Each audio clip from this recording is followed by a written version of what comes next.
तो चिकित्सा सूत्र के लिए कोई भी शॉर्टकट मेथड फॉलो नहीं करना, ये हम पहले डिस्कस कर चुके हैं। ये आपको एकदम जो है कंठस्थ होना चाहिए, ठीक है, बाय हार्ट याद कर लीजिए।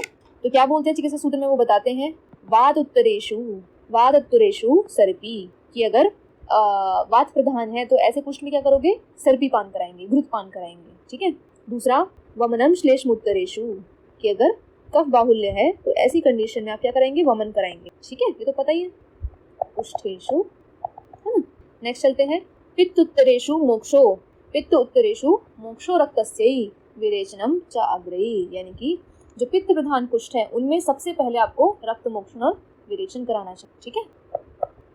तो ये आपको पता होना चाहिए चिकित्सा सूत्र। एग्जाम पॉइंट ऑफ व्यू से भी, क्लिनिक प्रैक्टिस से भी, या फिर जो भी आपके अभी आजकल एंट्रेंस हो रहे हैं, चाहे से वो आपका यूपीपीएससी हो, उसका जो इंटरव्यू वगैरह है, तो उसके लिए भी सबसे पहले चिकित्सा सूत्र ही पूछा जाता है। बहुत इंपॉर्टेंट और बहुत कॉमन, ठीक है, क्वेश्चन है।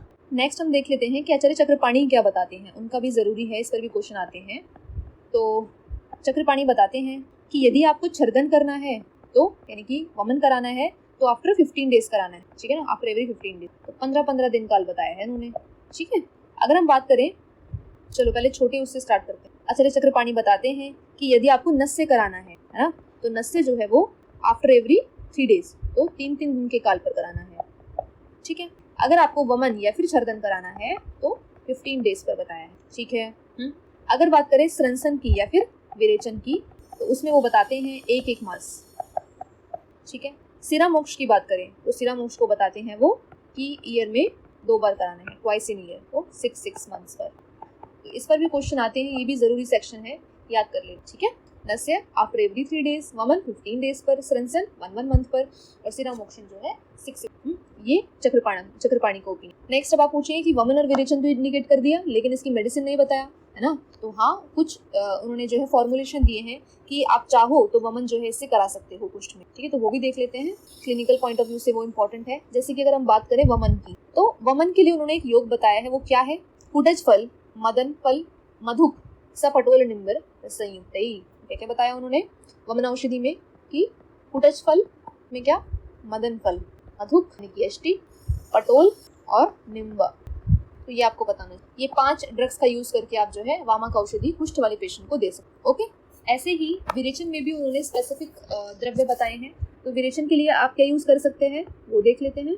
तो विरेचन में वो बताते हैं त्रिवृत्त दंती त्रिफला, ठीक है। इन तीनों ड्रग का यूज करके आप जो है कुष्ठ रोगी में विरेचन करा सकते, इतना आपको पता होना है, ओके। बाकी कुष्ठ में उन्होंने जो है आस्थापन यानी कि निरूबस्ती का भी उल्लेख किया है कि दारवी बृहति सेव्य आदि आदि के, दारवी बृहति, इन सब का यूज करके आप जो है निरूबस्ती भी प्लान कर सकते हो कुष्ठ रोगी में, है ना। अनुवासन भी बता रखा है उन्होंने।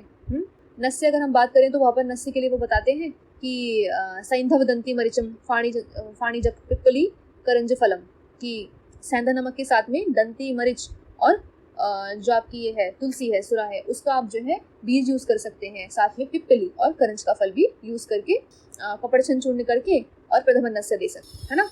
तो वो कौन सी कंडीशन में देंगे चूर्ण वाला, प्रधमन वाला, तो वो हम जो है कफ प्रकोप वाली कंडीशन में नस्य दे सकते हैं, ठीक है। धूमपान बता रखा है। अब धूमपान कुष्ठ में कैसा धूमपान दोगे, हमें संशोधन वाला देना है ना, तो नॉर्मल सी बात है, वो विरेचनिक धूमपान की बात कर रहे हैं, ठीक है। अभी हमने देखा ना वमन विरेचन बस्ती के बारे में। अब जानते हैं कि रक्त मोक्षण कौन सी कंडीशन में करोगे। चलो मान लिया कि पित्त बाहुल्य, तो वहाँ पर रक्त मोक्षण विरेचन वगैरह करा देंगे, लेकिन आपको पता होना चाहिए ना कि कौन सा लीजन है। अगर मान लीजिए वहाँ पर बहुत सारा व्रण हो गया है ना, स्राव हो रहा है, तो ऐसी कंडीशन में तो आप स्टार्टिंग में स्तंभन नहीं करा सकते, है ना, नहीं तो शिरशूल गौरव ये सब कॉम्प्लिकेशंस होने के चांसेस हैं। तो कौन सी कंडीशन है जहाँ पर आप रक्त मोक्षण करा सकते हैं, तो वो कुष्ठ का पूरा एक्सप्लेन करते हैं कि जो कुष्ठ स्थिर है, कठिन है, मंडला नाम स्विन्ना नाम, जो कैसा है, मंडलाकृति का है, स्विन्न हो चुका है ना, ऐसी कंडीशन में आप जो है रक्त मोक्षण दो। और स्विन्न के लिए भी वो बताते हैं कि स्वेदन किससे कराना है, प्रस्तर प्रणाम नाड़ी स्वेद, या तो प्रस्तर स्वेद करा दो या फिर नाड़ी स्वेद करा दो, ठीक है। तो पूरा मेथड एक्सप्लेन करते हैं वो कि रक्त मोक्षण कैसे कराना है, या जो लीजन हो वो कैसा हो, मंडलाकृति होनी चाहिए। दूसरा स्थिर कठिन, ठीक है। ये क्राइटेरिया अगर आपका फुलफिल होता है। दूसरा, चलो लीजन आपको ठीक मिल गया, तो आपको फिर जो है स्वेदन कराना है। स्वेदन भी वो स्पेसिफाई कर रहे हैं कि इधर नाड़ी स्वेदन और प्रस्तर स्वेदन, ठीक है।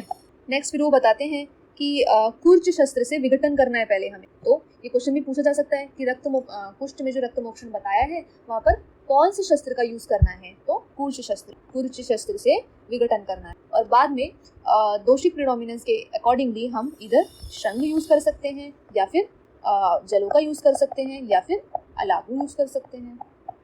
ठीक है, दोष आपको पता ही है, अगर वातिक है तो शंग यूज करो, पैतिक है तो जलों का यूज करो, कफज है तो अलाबू यूज करेंगे। ठीक है ना, इतना हो गया। आगे देखते हैं कि शार कहाँ प्रयोग करोगे, तो जहाँ पर शस्त्र कर्म नहीं कर सकते हैं। ये क्वेश्चन आते हैं रिपीटेडली, तो आपको पता होना चाहिए कहाँ रक्त मोक्षण करेंगे, कहाँ शार करेंगे। सेकेंडली, जहाँ पर स्पर्शन इंद्रिय का नाश होगा, ये 2 कंडीशन है शार प्रयोग की। ओके, नेक्स्ट देखते हैं अगध प्रयोग कहाँ करोगे। तो अगध प्रयोग के लिए बताते हैं वो कि यदि कुष्ठ कैसा होगा, पाषाण पत्थर के समान हो, पाषाण कठिन हो, तो वहां पर आप जो है अगध का प्रयोग करोगे। ठीक है, नेक्स्ट बताते हैं वो कि संशमन चिकित्सा में क्या यूज करेंगे।